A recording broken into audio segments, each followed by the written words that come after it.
a time. Well, I'm sure you've seen plenty of glossy adverts. They might be on YouTube, or even in those old-fashioned things called, what was it, magazines, that talk about this company or that bank or this institution, what they're doing to reduce their carbon footprint, how it's able to play a part in reducing climate change. There'll be a lot of green in the advert if they can find a way. Some suspicion around whether actually all of this is accurate. Manie de Waal is the CEO at Energy Partners. Manie, good evening. Are we right to be a little suspicious about some of these claims? Good evening, Stephen. Great to be on the show. Are we right to be suspicious? Yes, I would think we are. I guess a number one reason would be from our context, from where we sit in the economy and the work that we do, is you have to question the motivation in many instances, why people or why companies why are they doing this? And once you follow the trail of motivation, potentially you can end up at then asking, is this true? Is this accurate? Etc. Okay, so if a company basically got all of their electricity from solar and they made that decision 5 years ago because they thought it would save them money, you can probably believe them. Yeah, and an investment into solar power is never made or they make it. They look into what you are saying. You've got stakeholder activists at general annual meetings of companies.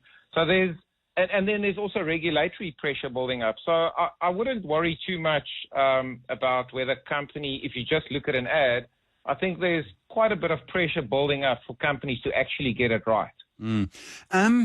So, yes, I mean, I tend to agree. I think people sometimes ask companies, what are you doing, etc. But there was also, for a while, kind of, ESG sort of incentives that this was if you could, in South Africa, reduce your electricity costs and kind of get what I'd call ESG points at the same time, well, that was a no-brainer. The US has sort of changed its tune a little bit on that. I get a sense that people are not as keen on sort of green things as they used to be. Is there a risk that some of that incentive is being reduced? We see exactly that happening, especially in the US, not in Europe to that extent. So it is very much also, there's definitely a political agenda, either for or against, call it then, ESG initiatives.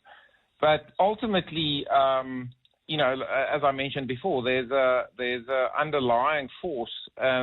Nobody can really ignore any longer, if you look around the world, in terms of climate change, in terms of many factors that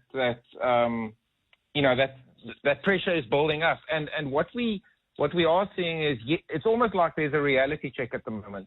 For ESG was a new thing, everyone ran after it. There was a lot of investment into it. I think to an extent, people got disillusioned a bit because people were making promises and not keeping them, et cetera. And from that, I think any new thing, from that we are now seeing something emerge where people are paying a lot more closer attention, and therefore it's becoming really important that whatever you say, whatever you do, is true and that you can stand behind it. Okay, so how do you see this going from here? I mean, we need to obviously be quite careful and quite cynical about greenwashing going forward. We need to interrogate the numbers that we promised, and I'm fairly certain, Manie, that the adverts will continue no matter what.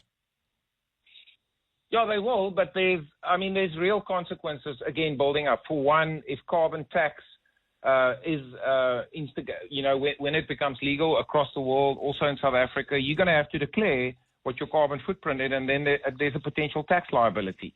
If you like I've said, and we've seen this many times, listed companies, you've got activist stakeholders calling people out, and the reputational damage that companies suffer is quite significant. They really care not to be in the news for the wrong reasons.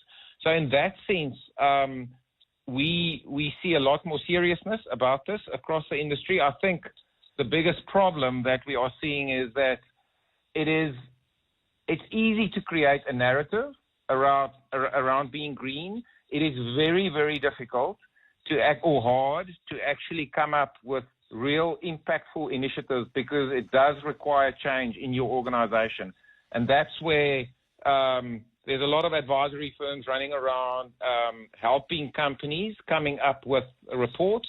But the next step to actually effect change, that is quite difficult. Manie de Waal, thank you, CEO at Energy Partners. Every drop of used oil matters. That's why the Rose Foundation is committed to the responsible collection